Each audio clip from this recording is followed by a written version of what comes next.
Sejam bem-vindos ao Trechos do Tio Nico, um canal não oficial de vídeos exclusivos do Reverendo Augustus Nicodemus.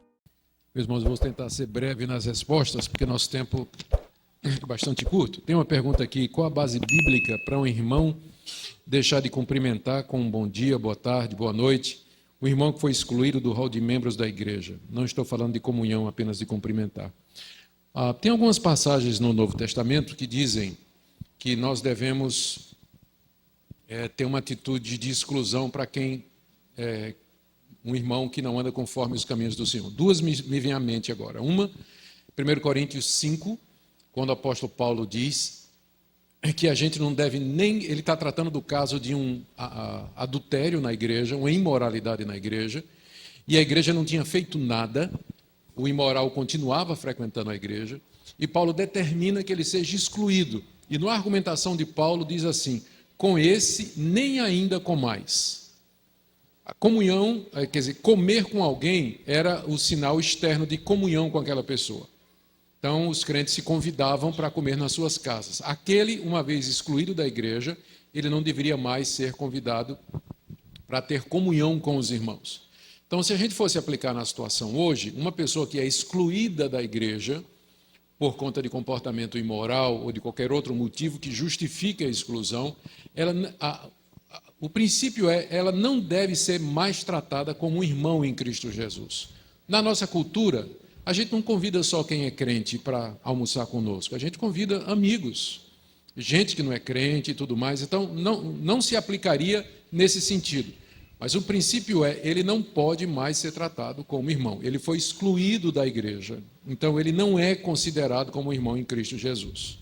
Se você quiser convidá-lo para almoçar com ele, cumprimentar, dizer alô, boa tarde, bom dia, pode fazer isso. Mas não dar a ideia de que você o considera como seu irmão em Cristo, porque ele já mostrou que ele não é. Na hora que ele não quis aceitar a repreensão, a correção, ele foi excluído da igreja, então ele não faz parte da irmandade, então... é isso aí. Mas a gente tem que ser cortês com todo mundo, né? Jesus disse: se você só cumprimenta quem é seu amigo, o que é que você está fazendo demais? Os gentios fazem isso também. Então, cumprimenta o inimigo também, e toda essa pessoa, mesmo esse pessoal. Só não trata como irmão. Tá? Então, é isso que quer dizer.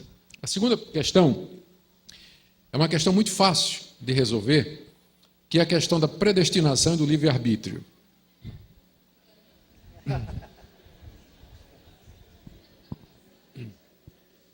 Deixa eu ver como é que eu respondo isso aqui.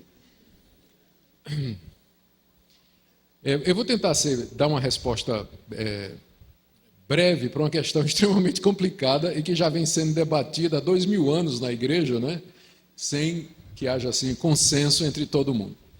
Eu vou dizer qual é a dificuldade. A dificuldade toda é que você encontra na Bíblia duas coleções de versículos que parecem uma contradizer a outra. Então, por um lado, você tem uma longa lista de versículos que dizem que Deus é soberano, que Deus determinou tudo o que existe, que Deus predestinou aqueles que Ele quis para a salvação, que Ele escolheu quem Ele quis que vai ser salvo, que quem Deus não escolheu, esse não vai ser salvo de maneira nenhuma, só os eleitos entrarão no reino de Deus. Você tem dezenas de versículos, eu posso dar a lista para vocês que falam disso aí. Só que a mesma Bíblia tem também uma coleção de versículos que parece atribuir ao homem o livre-arbítrio, do tipo assim: quem se arrepender e crer será salvo, tornai-vos para mim e eu tornarei para vós outro, aquele que perseverar até o fim, esse será salvo. Vinde a mim todos vós que estáis cansados e oprimidos, e eu vos aliviarei. Eis que estou à porta e bato, se alguém ouvir a minha voz e abrir, entrarei e cearei. Aí você fica doido, porque por um lado você tem a Bíblia dizendo, falando da predestinação, claramente, você pode dizer que você não entende a predestinação, mas dizer que ela não é bíblica, você está errado. Porque a Bíblia fala da predestinação e da eleição do começo ao fim, e não é pré-conhecimento não é que Deus anteviu, não tem nada a ver. Essa é uma tentativa de escapar da força dessas passagens. Deus elegeu quem Ele quis de acordo com o bom prazer da sua vontade. Efésios 1, Romanos 8, Romanos 9, Romanos 11, 1 Tessalonicenses 2, a lista é enorme de versículos que dizem isso. Então, por um lado, você tem um Deus que diz assim: não cai um passarinho no chão se não for a vontade de Deus, né? Não é isso que Jesus disse? Para o passarinho cair no chão tem que ser a vontade de Deus. Imagina a salvação do pecador, né? Imagina a salvação do pecador. Por outro lado, você vê Deus dizendo: ah, Jerusalém, quantas vezes eu quis ajuntar você como a galinha junta os pintinhos debaixo das asas, e você não quis. Você ouve Estevão dizendo: homens de dura cerviz, vós resistis ao Espírito Santo. Então, como é que isso encaixa? A gente tenta combinar a soberania de Deus com o livre-arbítrio. E a resposta é impossível. Você não tem como. Isso é aquilo que nós chamamos em teologia de antinômio. Antinômio é quando você tem duas verdades que parecem se contradizer uma à outra. Deixa eu dar exemplo de mais dois antinômios na Bíblia. A doutrina da Trindade. Você vai encontrar um monte de versículos que dizem assim: só tem um Deus. Só tem um Deus. Ele é o único Deus verdadeiro. Ouve, ó Israel, o Senhor nosso Deus é o único Senhor. Aí você encontra um monte de versículos que diz que tem um ser chamado Pai, que é Deus, um outro chamado Filho, que é Deus, e outro que é o Espírito Santo, que também é Deus. Aí você fica: mas peraí, é um Deus só, mas tem três pessoas que aparecem na Bíblia chamadas de Deus. Como é que eu combino essas duas coisas? Não combina. É o que a gente chama de um mistério. É revelado. Você tem que aceitar que há um só Deus que subsiste em três pessoas. Não é um Deus de três cabeças, não são três deuses, não é um Deus que se manifesta de três formas diferentes. São três pessoas distintas que são um único e verdadeiro Deus. Ou seja, na matemática de Deus, 1 mais 1 mais 1 igual a 1. Na nossa, 1 mais 1 mais 1 igual a 3. Na de Deus, 1 mais 1 mais 1 igual a 1. Outro antinômio. A Bíblia fala de Jesus, tem várias passagens que se referem a Jesus Cristo como sendo verdadeiro homem. Ele chorou, ele sentiu raiva, ele se entristeceu, ele cansava, ele comia, ele dormia, e ele sofreu e ele morreu. Tem uma lista de outras passagens que diz que Jesus é Deus, que ele já existia antes de vir ao mundo, que ele e o Pai são um, que ele é o Filho de Deus, que ele é eterno, que ele é onisciente e ele é onipotente. Agora me responda: se ele é Deus, quem é que morreu na cruz? Que Deus não morre. Resposta: não sei. As duas naturezas de Jesus é mais um outro mistério que a Bíblia revela e que a gente não consegue compreender. Não é que é uma contradição, é acima da nossa lógica. É acima, porque nós estamos falando de Deus, que é um ser totalmente outro. Ele é totalmente outro. Então, nós não temos como entender determinadas coisas. Então, a doutrina da predestinação e da responsabilidade humana se encaixa na mesma categoria. Deus é absolutamente soberano, só vai para o céu quem Deus escolheu e chamou. Pode ter certeza disso, é isso que a Bíblia diz. Por outro lado, você é responsável por sua decisão. Se você vai para o inferno, é porque você disse não, é porque você não quis. E se você for para o céu, é porque Deus chamou você. Todo crente de joelho, ele é um calvinista. Porque quando ele está de joelho, como é que ele ora? Ele ora assim: ó Deus, eu te agradeço. Você ora assim: ó Deus, eu... Não, desculpa. Você está de joelho dizendo assim: eu me agradeço porque eu tomei a decisão.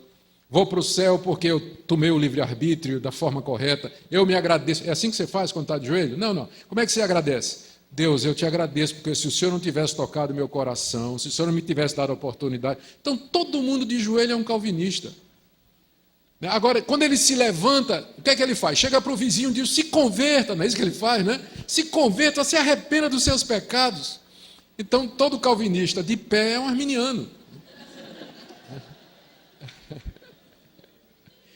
Agora, veja só, deixa eu contar uma ilustração aqui que talvez ajude mais essa questão. Imagine aqui uma rua, tá? Você tem uma rua aqui, uma calçada, e tem uma porta bem grande, escrito em cima assim: vinde a mim, todos vós que estáis cansados e oprimidos, eu vos aliviarei. Aí a multidão está passando. Muita gente para, olha a placa, vê o convite. Uns, olha assim, vai embora, não está interessado. Outros ficam curiosos por um tempo, bota a cabeça dentro assim, olha, não, quero não. Aí vai embora. Aí chega um que para, lê, vinde a mim. Aí eu quero, eu vou. Ele entra. E quando ele entra, ele olha para a porta pelo lado de dentro, em cima do umbral está escrito, só pode vir a mim aquele que o Pai trouxer. Não é? Antes de entrar, vinde a mim. Você diz, eu vou. Quando você entra, você olha para trás e diz, eu só vim porque Deus me trouxe. As duas coisas combinam. Elas não se explicam, não há uma explicação lógica para isso. Como é que pode haver responsabilidade num mundo governado por um Deus que predestinou tudo o que acontece? Então isso não cabe na nossa lógica, mas é o que a Bíblia diz. Tá? Então, minha sugestão, ainda bem que ninguém vai para o céu sob a condição de acreditar na predestinação. Tá? Você é predestinado, mesmo que você não acredite, pode ter certeza. Então, ainda bem que sua salvação não depende de você acreditar nessa doutrina. Mas, pelo menos, não diga que ela não é bíblica. Diga assim, eu não entendo. Eu sei que a Bíblia fala disso, eu não compreendo. Mas eu não posso dizer que é bíblica. Porque é bíblica, está na Escritura Sagrada. A gente só não sabe direito como resolver. As pessoas tentam resolver esse dilema da soberania de Deus e da responsabilidade humana, ou anulando a soberania de Deus, para deixar o homem livre, dizendo que Deus não predestina, que Deus não conhece o futuro, que Deus não determina, e aí eles vão ter que tirar da Bíblia dele um monte de versículos, ou você tem os outros que querem negar a responsabilidade humana, que são os chamados hipercalvinistas, não é? Que diz que não adianta nem evangelizar, nem precisa evangelizar, porque os eleitos virão de qualquer maneira. Então são os dois extremos que a gente tem que evitar. Nós temos que manter as duas verdades juntas. Pensa nisso da seguinte maneira, se você ficar em cima de um trilho de trem, em linha reta, que vai até no horizonte, você vai ver que as duas linhas vão correndo paralelas e elas nunca se encontram, mas elas se encontram lá no horizonte, não é isso? Então a soberania de Deus e a responsabilidade humana são as duas linhas desse trem, elas correm paralelas na Bíblia e se vão encontrar na eternidade, lá a gente vai compreender. Por enquanto, elas estão correndo lado a lado. Não se contradiz, estão correndo lado a lado, mas a gente não sabe como é que elas se relacionam. Tá bom assim? Todo mundo entendeu? Então vocês estão melhores do que eu, porque eu ainda continuo com dificuldade de entender. Muito bem,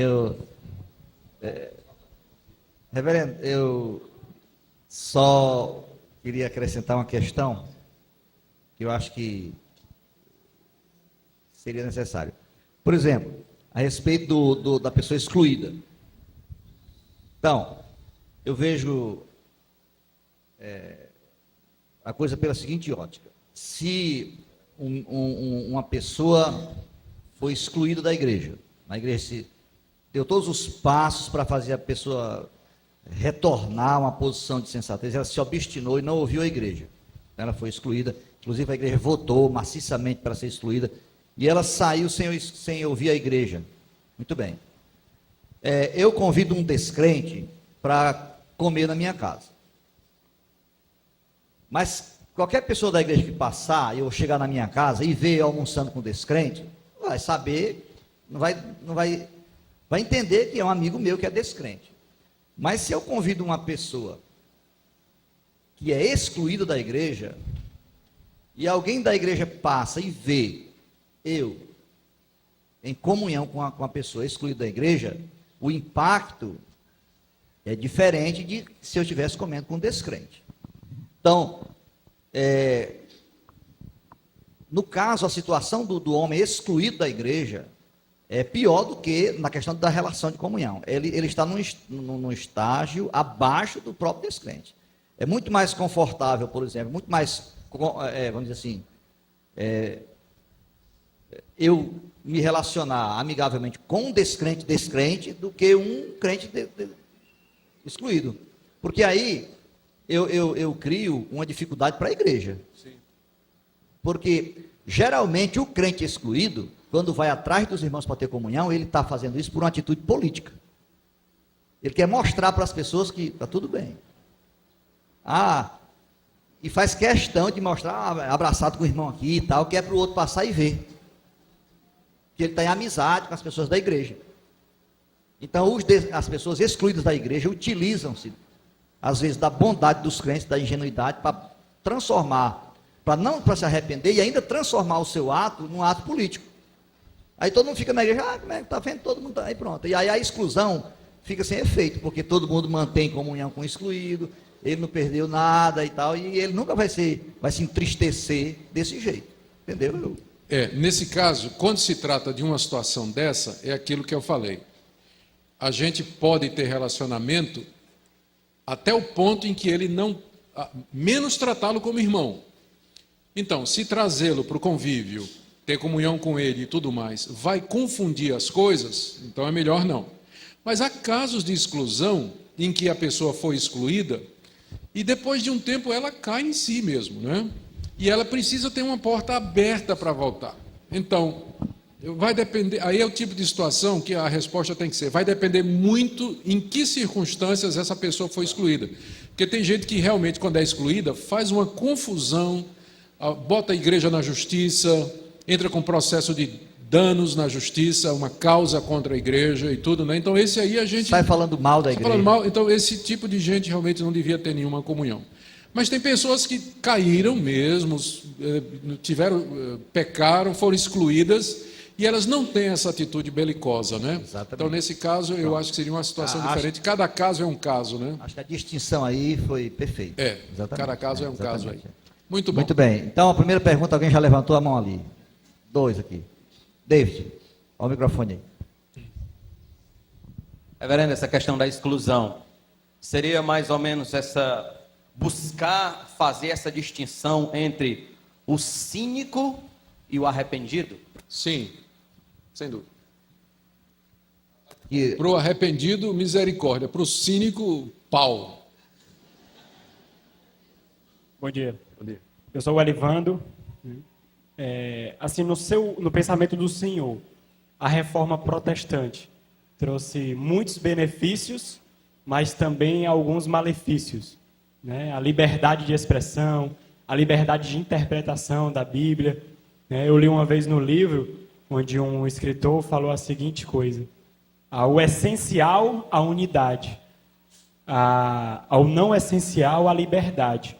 E nós encontramos aqui, infelizmente, no meio cristão, diferentes formas de pensar, diferentes pensamentos, interpretações da Bíblia diferentes, o que faz com que nós não vivamos em unidade, né? Às vezes tem igrejas que querem aparecer mais do que o outro, onde elementos do culto são essenciais ou não. Então, no pensamento do Senhor, até onde o liberalismo da interpretação que nós vivemos hoje atrapalhou no culto a Deus, até onde nós podemos ver isso como, eu acho que aquela igreja não é cristã, ou não, eu sou correto, ou eu não sou, aquela igreja presta pregar a verdade, no pensamento do Senhor. Vamos começar com a primeira, a questão da reforma protestante. A reforma protestante trouxe muitas vantagens. Os reformados, eles contribuíram, primeiro, para a liberdade de expressão. Na Idade Média, a Igreja Católica controlava não somente o mundo religioso, mas as ciências, as humanidades, a educação, a política, tudo estava debaixo do governo da Igreja Católica. A reforma protestante trouxe a separação entre igreja e Estado. E os protestantes encontraram liberdade para pensar da maneira que eles achavam que deviam pensar. Então, liberdade de expressão é uma conquista da reforma protestante contra o domínio do catolicismo sobre a sociedade. Quando teve a controvérsia sobre Galileu e Copérnico na questão se a Terra girava em torno do Sol ou o Sol girava em torno da Terra, a Igreja Católica foi contra a descoberta de Galileu e de Copérnico de que o sistema dos planetas é heliocêntrico, a Terra gira em torno do Sol. A Igreja Católica bateu o pé e disse que era geocêntrico, a Terra que era o centro do universo e o Sol girava em torno. Calvino ficou do lado de Galileu e de Copérnico. Contra a Igreja Católica, ele tomou o lado da ciência. Então, libertando as descobertas científicas do dogma religioso da época. Vários dos grandes cientistas, como Euler, Linneu, Newton, a lista é grande. Eu estava lendo uma relação de um livro que saiu agora há pouco, dos 53 cientistas que nos deram a ciência moderna, 52 eram protestantes. Só tinha 2 agnósticos. E mesmo assim, existe dúvida sobre se ele é agnóstico ou não. Então, a reforma protestante trouxe a ciência, trouxe a educação, as maiores universidades do mundo, Harvard, Oxford, Yale e Princeton, fundada por protestantes. Princeton, fundada por presbiterianos. Oxford e Yale, por congregacionais reformados. As maiores universidades do mundo foram fundadas por reformados. Escolas, Calvino em Genebra abriu a primeira escola primária da Europa. O convento de Santa Clara, que era católico, eles transformaram no primeiro hospital público da Europa, lá em Genebra. Então, essa ideia que o pessoal diz de que a reforma acabou com liberdade de expressão, isso é contra a propaganda, isso é contra a história de gente que quer prejudicar o que foi de fato a reforma protestante. Foi o maior movimento revolucionário da história depois da vinda de Jesus Cristo, pode ter certeza disso. Suplantado talvez pelo surgimento do iluminismo e do racionalismo que vieram há 200 anos depois. Então, a contribuição da reforma é muito grande. Males que ela trouxe, não é que ela trouxe males, mas é que algumas das ideias da reforma, elas se espalharam em direções que não eram as direções desejadas. Na hora, por exemplo, que os reformados rejeitaram a autoridade central do Papa, o Papa que dizia qual era a interpretação, só tinha uma interpretação, a do Papa. Na hora que eles tiraram o Papa e disseram a interpretação cada crente é livre para estudar a Bíblia e por si só verificar a sua veracidade, então introduziu a liberdade de interpretação, que fez com que então surgissem já cedo as divergências entre eles. Calvino e Lutero e Zwinglio divergiram na interpretação da questão da ceia. O quanto Cristo está presente na ceia. Então Calvino dizia, Lutero dizia, Cristo está presente literalmente. Ele achava que há a presença real e física de Cristo na ceia, Lutero. Zwinglio dizia, ele não está presente de maneira nenhuma, isso aqui é um memorial só. E Calvino ficou no meio, disse, não, Cristo está presente, mas espiritualmente. Então, eles divergiram sobre isso. E foi a primeira divisão da reforma, foi em cima exatamente da ceia. E aí, então, os reformados continuam lendo a Bíblia e achando que eles podem divergir onde eles acham que devem divergir. Agora, há um limite. Há um conjunto de coisas que são inegociáveis e que os protestantes sempre disseram. A divindade de Cristo, que ele morreu na cruz pelos nossos pecados, que ele ressuscitou literalmente ao 3º dia, que ele subiu aos céus, que ele é o único e suficiente Salvador, a doutrina da Trindade, da pessoalidade do Espírito Santo e do retorno de Cristo. Então, essas doutrinas marcam o limite do evangelicalismo. Quem não professa uma delas, a gente não considera como evangélico. Então, presbiterianos e batistas, eles acreditam nessas coisas. A nossa divergência é sobre a forma de governo e a forma de batismo. Pronto, que nós consideramos secundárias. Os assembleianos concordam com todas essas coisas. Eu os considero nossos irmãos. A gente diverge na questão da contemporaneidade dos dons, na questão escatológica, na questão do sistema de governo, mas nós confessamos exatamente as mesmas coisas. Testemunha de Jeová já nega a divindade de Jesus, já não consideramos evangélicos. Os liberais não aceitam a Trindade, não aceitam a Bíblia como a palavra infalível de Deus. Eu não considero liberal como evangélico ou cristão.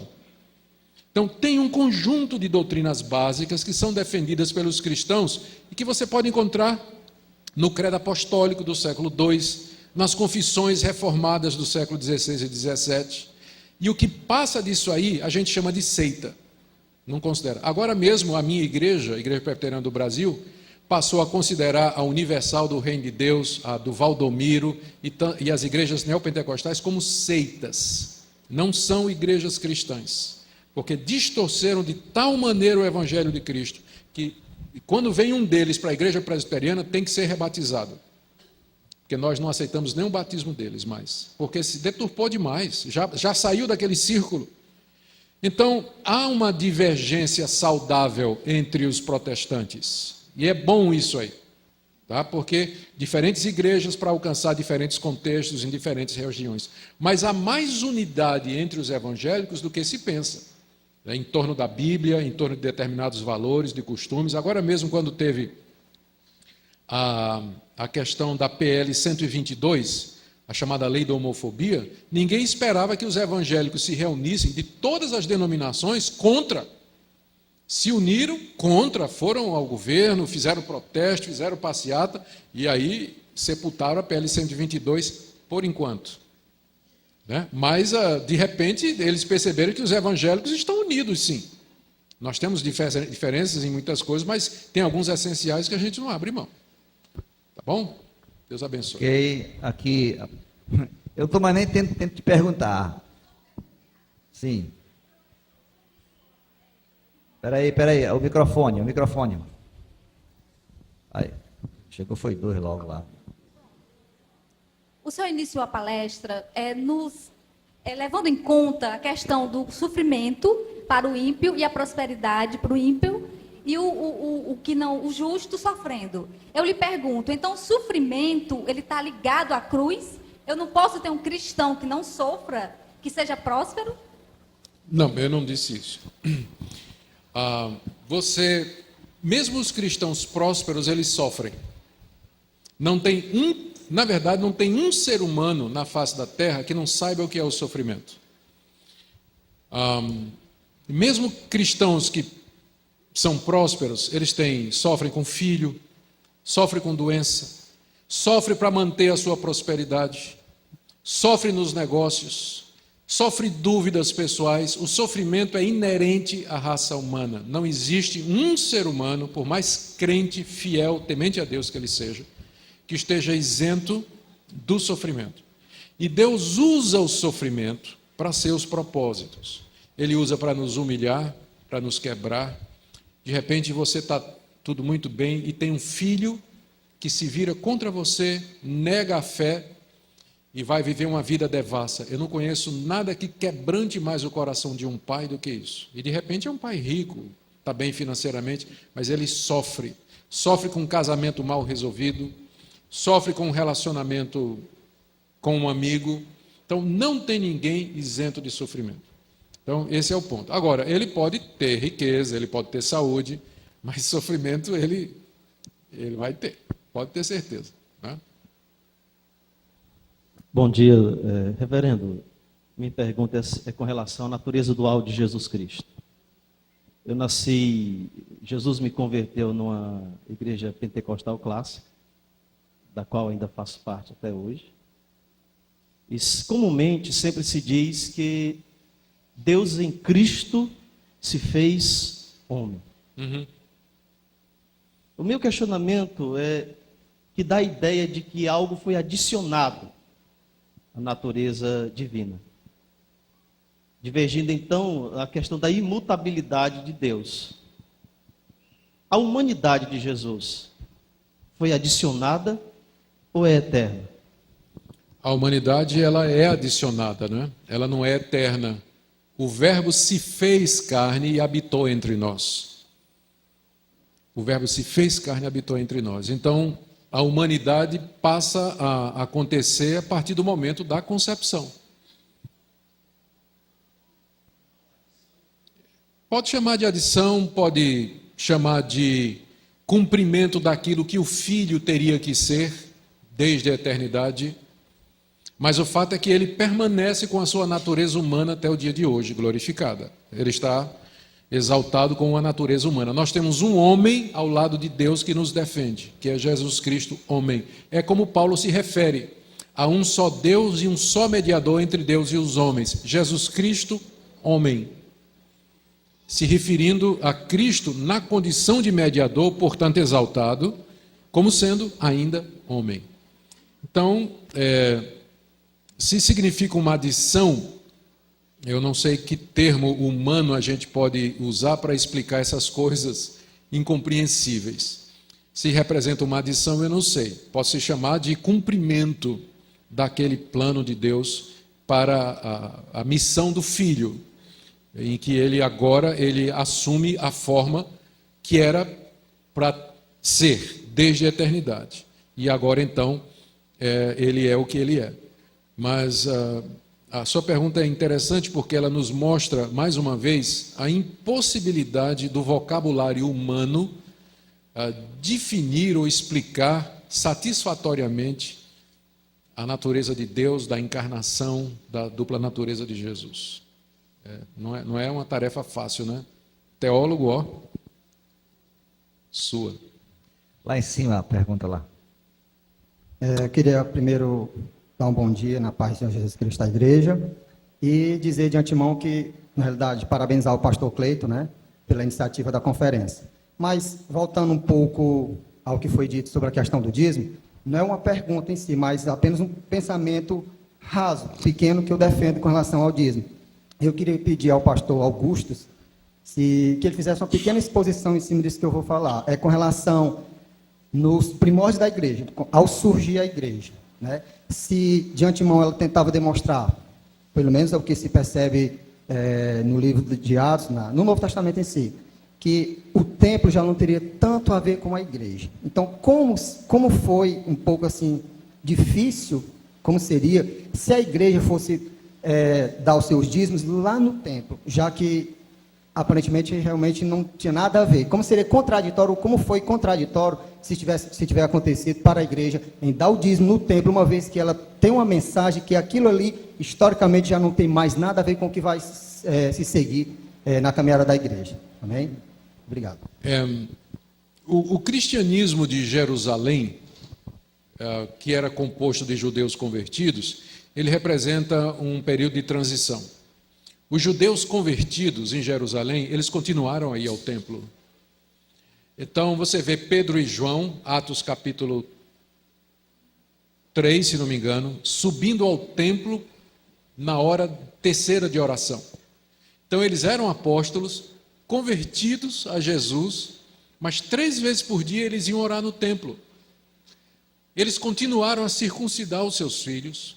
Quando Paulo chega em Jerusalém, final do livro de Atos, encontra Tiago, e juntamente com 4 irmãos, ele vai ao templo fazer o voto de Nazireu.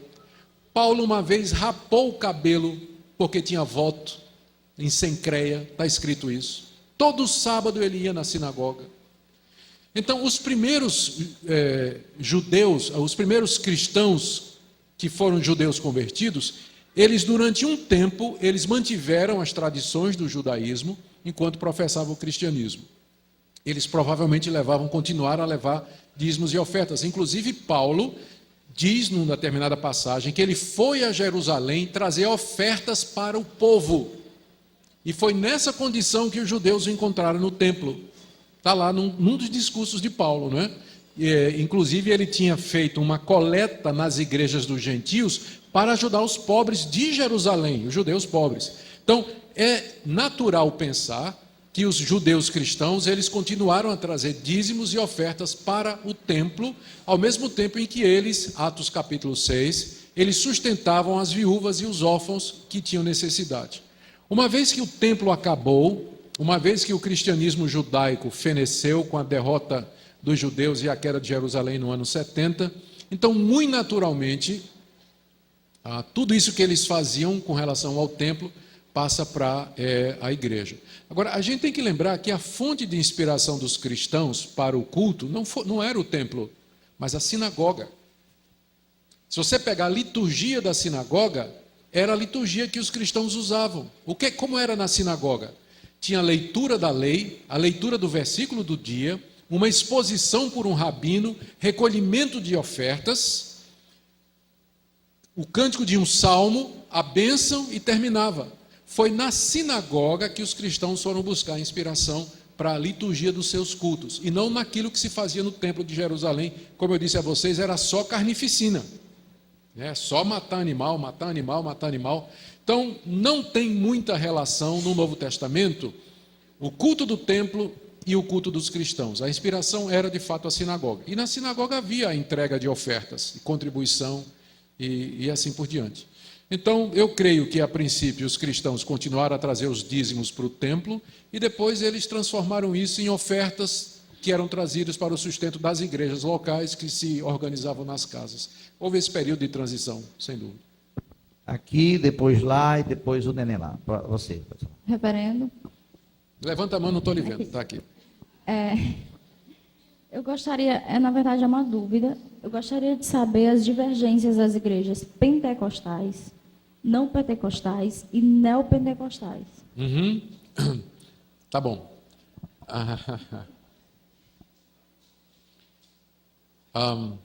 As divergências, elas são, em primeiro lugar,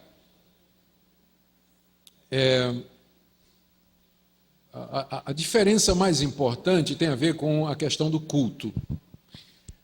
As igrejas pentecostais históricas, como a Assembleia de Deus, por exemplo, elas enfatizam muito a questão do batismo com o Espírito Santo como sendo uma experiência que acontece depois da conversão e que é marcada pelo falar em línguas.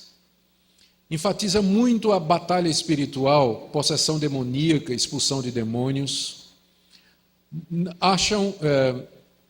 Dão pouca ênfase à educação formal e teológica dos obreiros. Então, qualquer pessoa que se destaca um pouco mais já pode ser colocado como obreiro de um ponto de pregação, e essa é uma das razões pelas quais eles crescem muito. Para você ter uma ideia, a Assembleia de Deus ela pode abrir trabalho em qualquer lugar, porque qualquer membro, se ele souber falar bem e for destacado, ele logo é colocado como obreiro e ele já trabalha, tem o seu próprio sustento. Mas numa igreja, por exemplo, como a presbiteriana, para você organizar uma igreja, ela precisa ter um pastor formado e a igreja precisa pagar o salário integral dele. Então, enquanto a Assembleia organiza 50 igrejas, o presbiteriano organiza uma. Então, eles têm esse sistema. Mas, por um lado, uma igreja presbiteriana será mais teologicamente fundamentada, não é? Quanto que a Assembleia, por falta do preparo do obreiro, vai ser menos. Então, tem diferença na liturgia, tem diferença no sistema de... Estou comparando as pentecostais e as não pentecostais. Tem diferença no sistema de governo. O pastor, na igreja Assembleia, é uma espécie de bispo. Ele governa sozinho, ele disciplina, ele determina, ele manda, ele muda obreiro. Nas igrejas tradicionais, como batistas e presbiterianas, o pastor não manda na igreja. Quem manda na igreja é a Assembleia. Então, a Assembleia é quem exclui membros, quem chama pastor, que bota pastor para fora, que troca pastor, que decide o orçamento da igreja, que diz para onde vai o dinheiro, onde vamos abrir uma igreja, onde não vamos. Na Assembleia, quem decide é o pastor, que funciona como uma espécie de bispo. Eles têm muito mais autoridade. O que é ruim, não sei, é bom porque é rápido, não precisa reunir a Assembleia para resolver problema, e quando tem Assembleia tem rolo, tem discussão, tem briga. Na Assembleia não, o pastor resolve, e está resolvido, a palavra dele é lei, é rápido, só que nunca deve ficar na mão de um homem só, porque se esse homem errar, quem é que vai corrigir ele? Não é? Então, na igreja batista e na igreja presbiteriana, o sistema é mais devagar, é mais complicado, mas é mais seguro. Não é? O pastor ele não é o dono da igreja, ele tem que responder à Assembleia, tem que responder ao conselho, à junta e assim por diante. Tem diferença na escatologia. A Assembleia de Deus ela é dispensacionalista. Ela diz que Israel é ainda o povo de Deus, acredita num sistema chamado de 7 dispensações, aí é muito complicado, tem que ser uma conferência só para isso. Os batistas e os presbiterianos, as igrejas tradicionais, eles têm dispensacionalistas, mas são menos. Eles têm uma visão mais simples do como vai ser a vinda de Cristo, e assim por diante. Na Assembleia de Deus, há muita abertura para profecia, visões e sonhos. As igrejas tradicionais, elas já desconfiam um pouco desse tipo de experiência, preferem ficar mais só com o que a Bíblia está dizendo. Mas essas diferenças, você percebe, elas podem parecer profundas, mas, na verdade, tanto batistas quanto presbiterianos, eles consideram os assembleianos como irmãos em Cristo. Por exemplo, a minha igreja, se vem um assembleiano se tornar membro da igreja presbiteriana, ele é recebido sem problema. Ele não é rebatizado, nada disso. Ele é aceito como membro sem problema, né? As igrejas neopentecostais, elas já são diferentes. As igrejas neopentecostais, elas são focadas na questão da bênção e da prosperidade. Elas são focadas na oferta de saúde, de avanço financeiro, em troca de o que eles chamam de sacrifícios. Os membros da igreja fazerem determinados sacrifícios, seguirem determinados rituais. Eles são sincretistas porque eles misturaram práticas do catolicismo e do espiritismo no culto. A questão da rosa ungida, que é uma prática espírita, objetos abençoados, o cajado de Moisés, sal, água, copo d'água em cima da televisão ou do rádio. Então, são práticas que vêm da religiosidade popular. E aí aparecem apóstolos, gente que se auto-intitula apóstolo, com autoridade absoluta sobre determinada região. Eles não têm controle da membresia, não têm escola dominical, não têm ensino bíblico, a ênfase é só na bênção, prosperidade e tudo mais. Por isso, as igrejas tradicionais, inclusive a Assembleia de Deus, não os considera como irmãos. A própria Assembleia de Deus é contra essas igrejas, porque acha que elas deturparam o Evangelho. Tá? Então, essas seriam rapidamente as diferenças. Tá bom? Lá.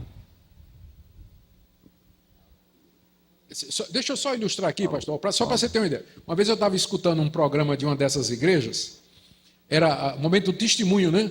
Aí o obreiro dizendo, vamos ouvir aqui os testemunhos. Irmã, conta a benção. Aí a irmã diz, olha, pastor, eu estava muito doente, fiz a oração dos 318 homens de fé, fiquei bom, estou saradinho aqui, oh, glória a Deus, amém. Irmão, conta a benção. Olha, pastor, meu negócio estava arruinado, eu comprei o cajado de Moisés, fiz as 7 semanas dos 7 homens de Deus e tal, bati assim no carro que eu queria, Deus me deu aquele carro, só felicidade. Oh, aleluia, conta a benção. Aí vem uma velhinha, eu vendo. Irmã, conta a benção. Diz, pastor, Jesus perdoou meus pecados. Jesus me salvou, pastor. Oh, minha irmã, glória a Deus. Agora, conta a benção, conta a benção. Eu vi.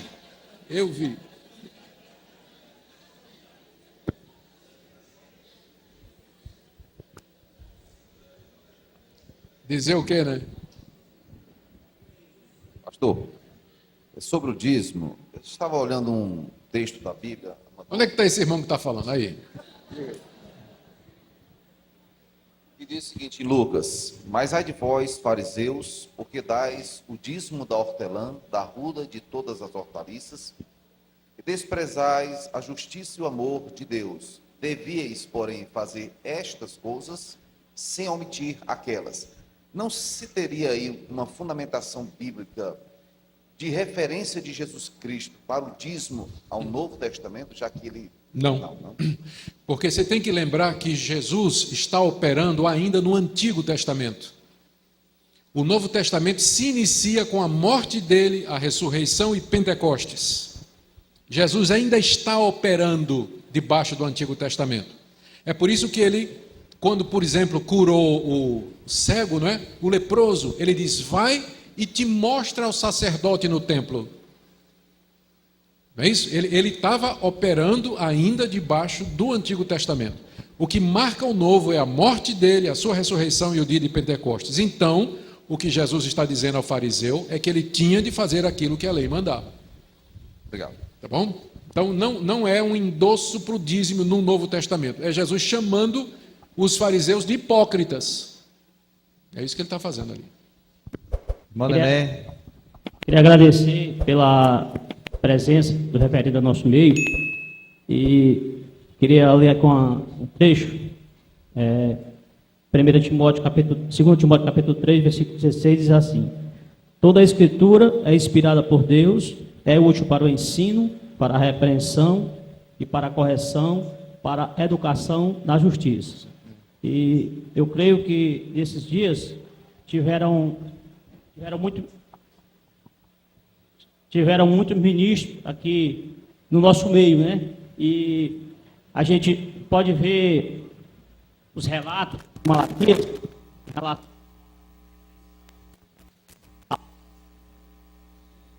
Troca aí o microfone.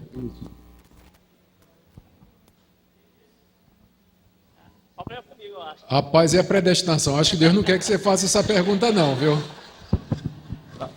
Então, como eu estava repetindo aqui, nesses dias nós tivemos certamente muitos ministros no nosso meio, né? E a gente viu que o que o Senhor trouxe da palavra de Deus foi muita repreensão para aqueles ministros lá do Velho Testamento e que precisavam se humilhar, precisavam voltar à sã doutrina, né? Então, assim, eu queria... Que conselho o senhor daria se aqui no meio de nós, nesses dias, se tem alguém que está com essas práticas, se está se enfadando, se está oferecendo um culto contrário ao que Deus espera?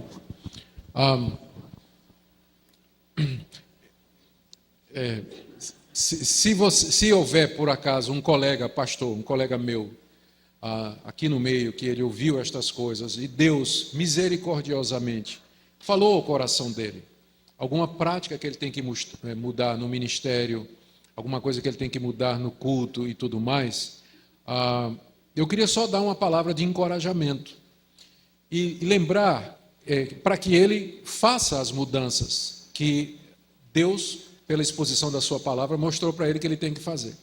Mas só que ele precisa ter muito cuidado. Deixa eu dar um exemplo.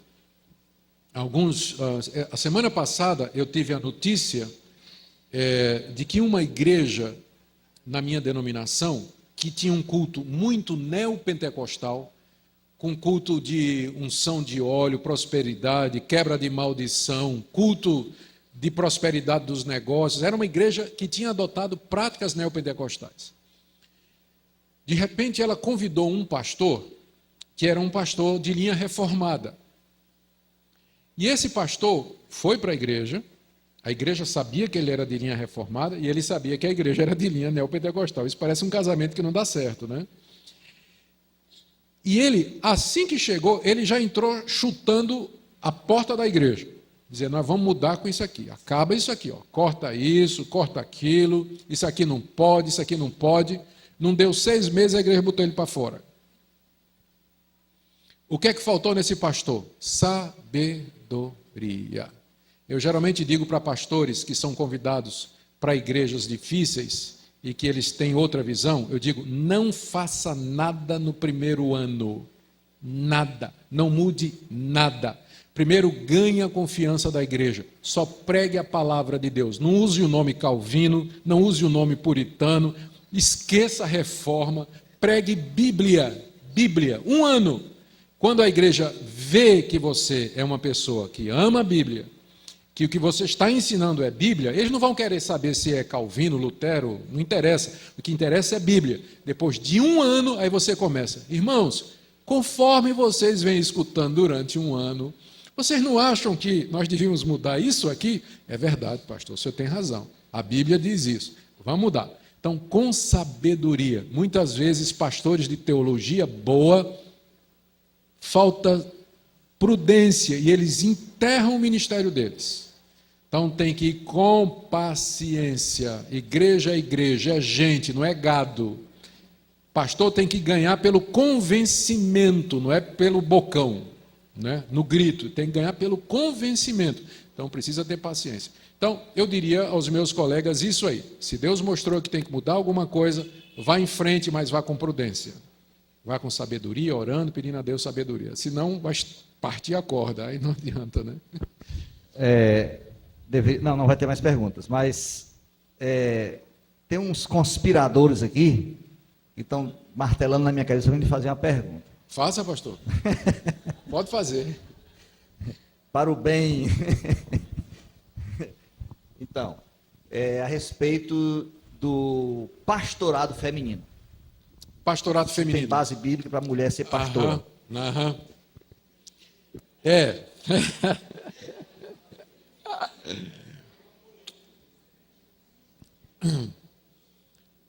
Certo. Veja só, pastor, eu sou a favor do ministério feminino. Eu sou a favor. mas não do ministério feminino ordenado.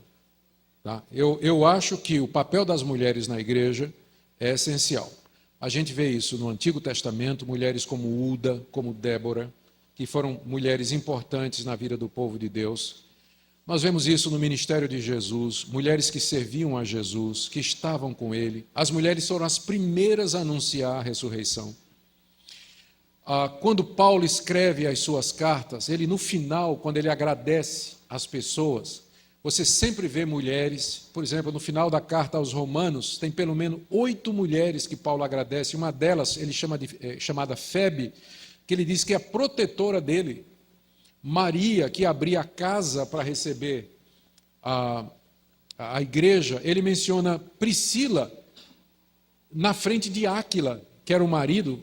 Toda vez que ele se refere ao casal, é Priscila e Áquila, não é Áquila e Priscila, mas Priscila e Áquila. Por quê? Porque provavelmente ela era muito mais dedicada e se destacava no serviço a Deus.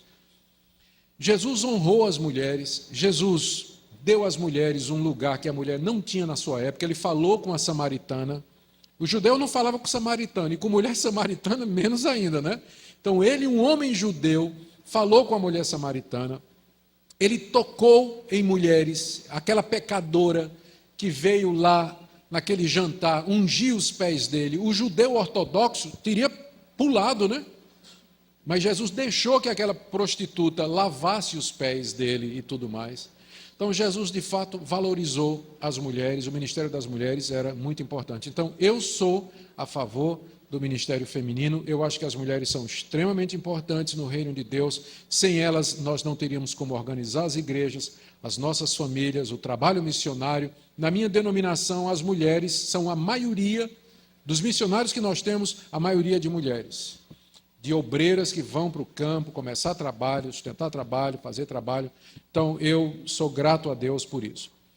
Todavia, dito isso, mesmo que Jesus tenha, mesmo que Uda e Débora foram mulheres da mais alta importância no Antigo Testamento, você não vai encontrar no Antigo Testamento, na lei de Deus, que a mulher podia ser sacerdotisa.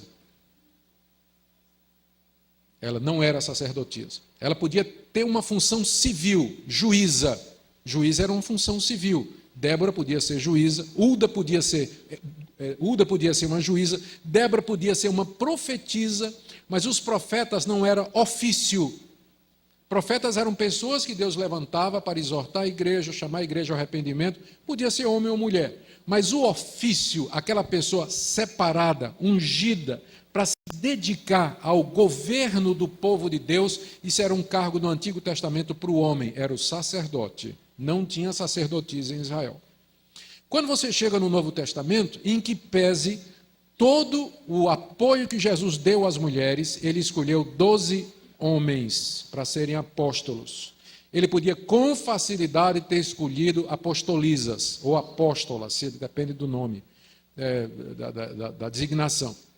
Ele poderia ter feito, tinha Maria, tinha as 2 Marias que andavam com ele, tinha Maria Madalena, tinha mulheres importantes da nobreza que andavam com Jesus, sustentavam Jesus, ele não teria dificuldade. Tinha Maria, mãe dele, que ele podia ter colocado como apóstola, ele escolheu 12 homens. Quando Judas traiu Jesus, abriu uma vaga no colégio apostólico, os apóstolos se reuniram para escolher o substituto de Judas. Diz lá em Atos 1, que naquela comunidade estavam várias mulheres, inclusive a mãe de Jesus. Quem seria, logicamente falando, a melhor substituta de Judas? Maria, a mãe de Jesus Cristo. Contudo, o que é que eles escolheram? 2 homens. Quando teve o problema, lá em Atos 6, das viúvas, as viúvas estavam sofrendo na distribuição. Os apóstolos disseram: escolham 7 homens de boa reputação, que vocês vão fazer diáconos para cuidar desse assunto.